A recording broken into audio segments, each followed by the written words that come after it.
Baiklah, Assalamualaikum warahmatullahi wabarakatuh. Perkenalkan saya Lucy Rahmawati dengan NIM 210600019. Baiklah, pada pertemuan ini saya akan membahas bab 12, yaitu perekonomian terbuka, revisit, model Mandel Fleming, and exchange rate regime.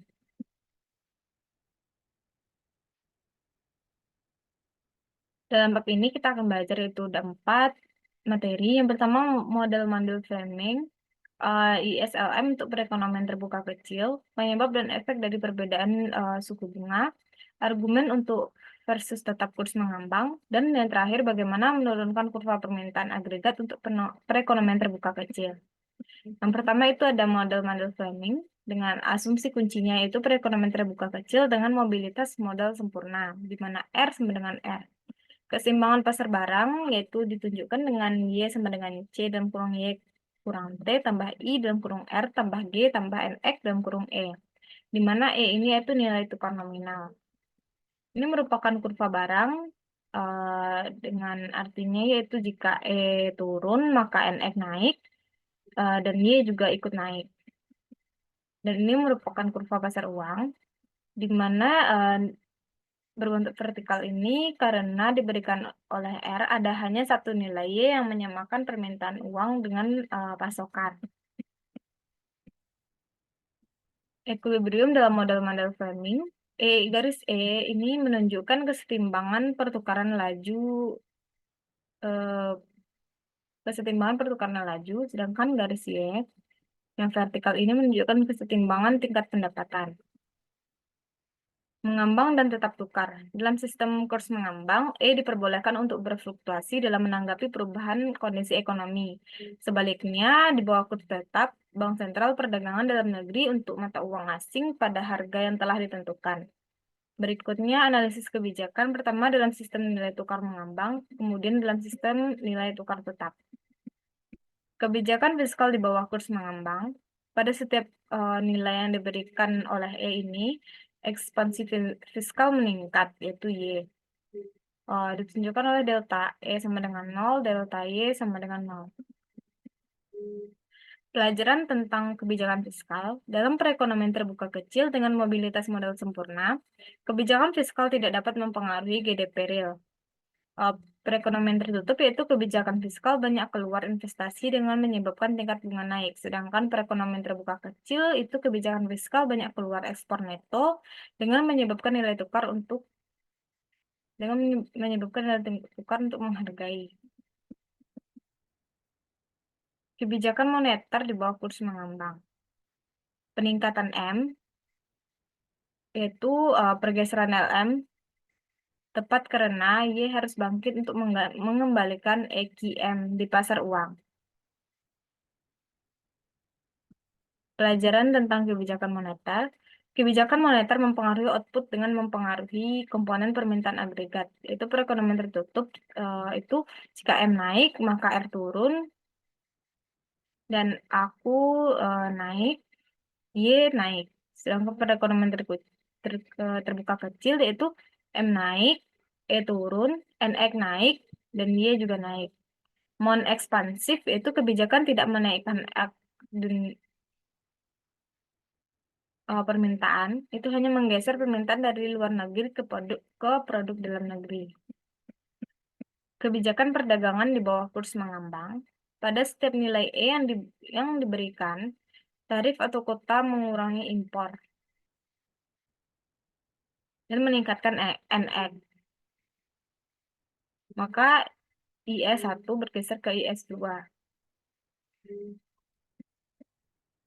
IS akan bergeser ke kanan.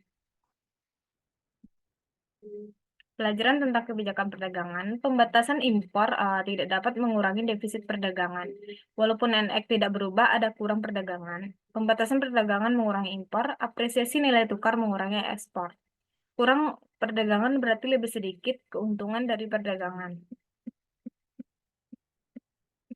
Pembatasan impor produk tertentu menyelamatkan pekerjaan di industri dalam negeri yang memproduksi produk-produk tersebut, tapi menghancurkan pekerjaan di sektor ekspor memproduksi. Oleh karena itu, pembatasan impor gagal untuk meningkatkan jumlah tenaga kerja. Juga pembatasan impor membuat pergeseran sektoral yang menyebabkan pengangguran friksional. Kurs tetap. Di bawah kurs tetap, bank sentral siap membeli atau menjual mata uang domestik untuk mata uang asing pada tingkat yang telah ditentukan. Dalam model-model Fleming, bank sentral menggeser LM kurva seperti yang diperlukan untuk menjaga E pada tingkat pre-nonsonnya. Sistem ini menetapkan kurs nominal dalam jangka panjang ketika harga fleksibel, kurs real bisa bergerak bahkan jika tingkat nominal adalah tetap. Kebijakan fiskal di bawah kurs tetap.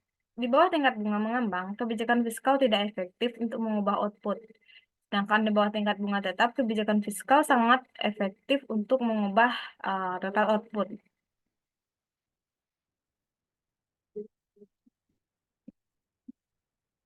Di bawah tingkat bunga mengambang, kebijakan moneter sangat efektif untuk mengubah output, sedangkan di bawah tingkat bunga tetap, kebijakan moneter tidak efektif digunakan untuk mempengaruhi output. Di bawah tingkat bunga mengambang, pembatasan impor tidak mempengaruhi Y atau NX. Di bawah tingkat bunga tetap, pembatasan impor meningkat Y dan NX. Tapi keuntungan ini datang dengan mengorbankan negara lain. Ini merupakan ringkasan dari efek kebijakan model Fleming.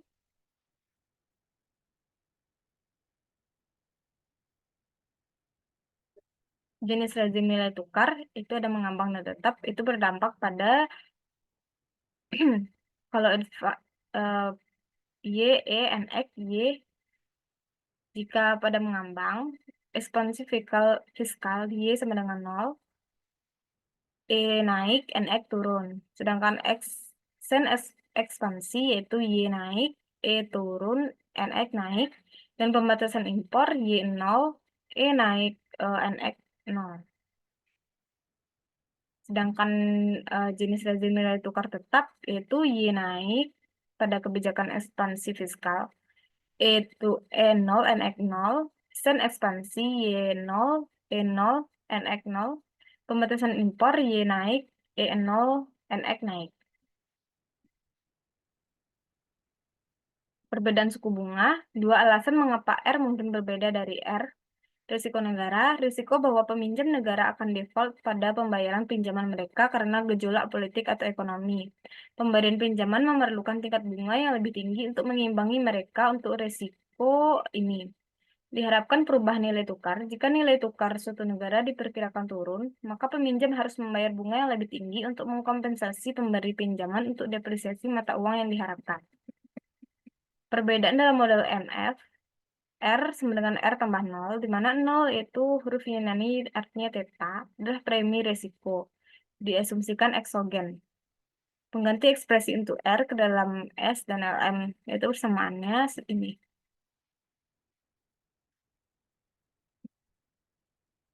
Ini merupakan efek dari peningkatan theta.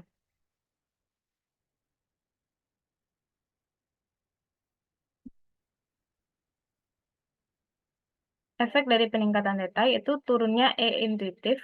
Peningkatan risiko negara atau depresiasi diharapkan membuat memegang mata uang negara kurang menarik. Catatannya, sebuah depresiasi yang diharapkan adalah self-fulfilling nubuat.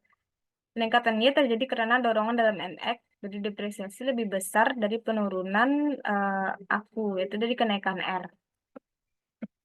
Mengapa pendapatan mungkin tidak naik? Bank sentral mungkin mencoba untuk mencegah penyusutan dengan mengurangi jumlah uang yang beredar. Depresiasi mungkin meningkatkan harga impor yang cukup untuk meningkatkan tingkat harga, yang akan mengurangi pasokan uang real. Konsumen mungkin menanggapi peningkatan risiko dengan memegang lebih banyak uang. Setiap hal di atas akan menggeser LM ke kiri. Ini merupakan studi kasus krisis peso Meksiko.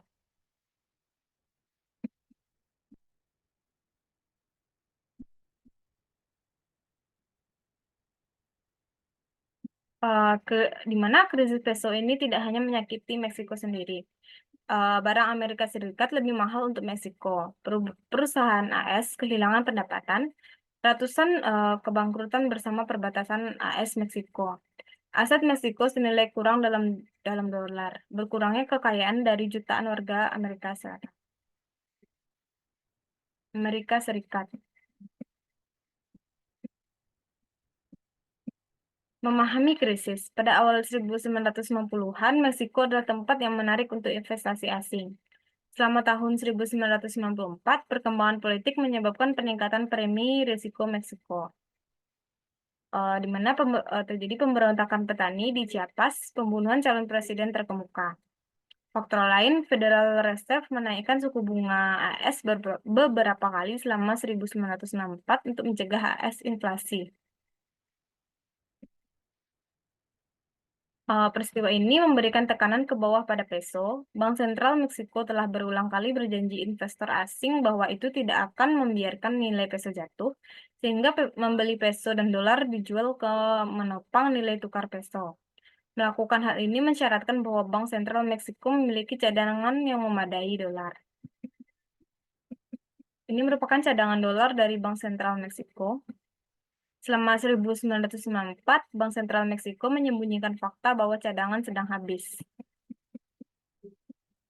Hal ini menyebabkan bencana, yaitu pada 20 Desember, Meksiko mengurangi nilai peso sebesar 13%, perbaikan pada 25 sen bukan 29 sen. Investor terkejut, mereka tidak tahu Meksiko kehabisan cadangan. Theta naik, investor membuat aksen Theta naik, investor membuang aset Meksiko dan menarik modal mereka dari Meksiko. Pada 22 Desember, cadangan bank sentral hampir hilang. Ini meninggalkan suku bunga tetap dan memungkinkan mengapung. Paket penyelamatan. Pada 1995, AS dan IMF menyiapkan 50.000 dolar jalur kredit untuk memberikan jaminan pinjaman untuk pemerintah Meksiko. Ini membantu memulihkan kepercayaan di Meksiko, mengurangi premi risiko. Setelah resesi sulit pada tahun 1995, Meksiko mulai pemulihan yang kuat dari krisis. Lalu ada studi kasus pada Asia pada tahun 1997 dan 1998, krisis Tenggara. Yaitu masalah dalam sistem perbankan mengikis kepercayaan internasional dalam ekonomi Asia. Premi risiko dan suku bunga naik. Harga saham jatuh karena investor asing menjual aset dan menarik modal mereka keluar. Penurunan harga saham dikurangi nilai agunan yang digunakan untuk pinjaman bank, meningkatkan tingkat default yang memperburuk krisis. Ini merupakan data pada krisis Asia.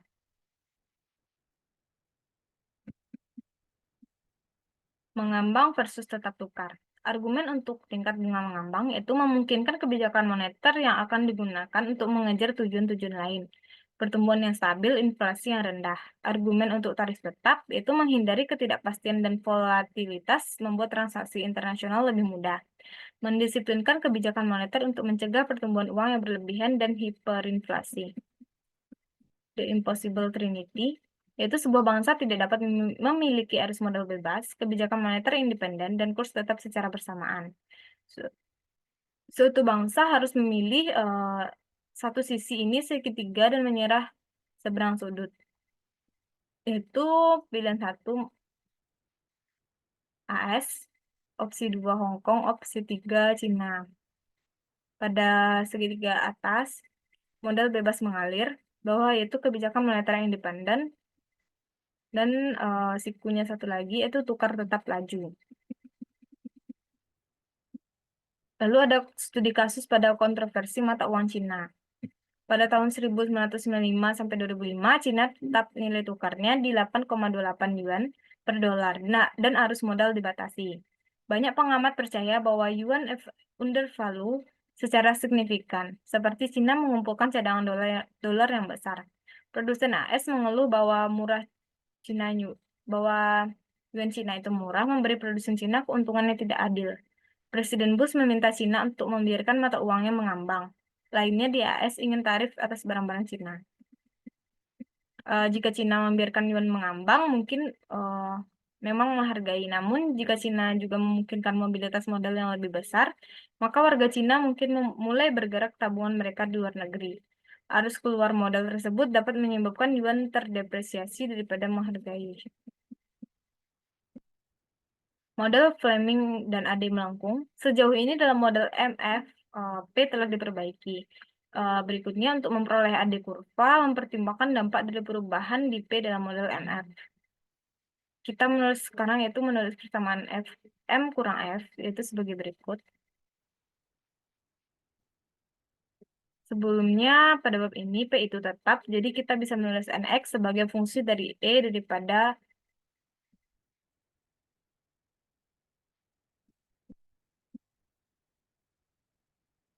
menderivasi AD melengkung. Eh, Kurva AD memiliki kemiringan negatif karena jika P naik, maka M atau P turun. Sedangkan jika bergeser ke kiri, yaitu ke E naik, NX turun, Y turun. Dari jangka pendek ke jangka panjang, jika Y1 kurang dari Y, maka ada tekanan pada harga. P akan bergerak turun menyebabkan MP turun, E MP naik, E turun, NX naik, Y naik. Antara besar, antara kecil, dan ditutup. Banyak negara termasuk Amerika Serikat yang tidak perekonomian terbuka, tertutup, atau kecil. Sebuah perekonomian terbuka besar adalah antara kasus kutub terbuka, tertutup, dan kecil. Pertimbangan ekspansi moneter seperti dalam perekonomian tertutup, delta M sama dengan 0, yaitu R naik dan R turun dan aku naik meskipun tidak sebanyak. Seperti di perekonomian terbuka kecil, yaitu delta M besar dari 0 sama dengan E turun, NX naik.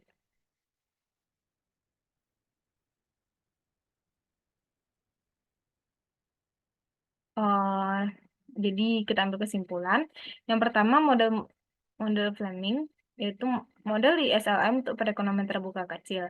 Dibutuhkan P seperti yang diberikan, dapat menunjukkan bagaimana kebijakan dan guncangan mempengaruhi pendapatan dan kurs. Kebijakan fiskal itu mempengaruhi pendapatan di bawah kurs tetap, tetapi tidak di bawah kurs mengambang.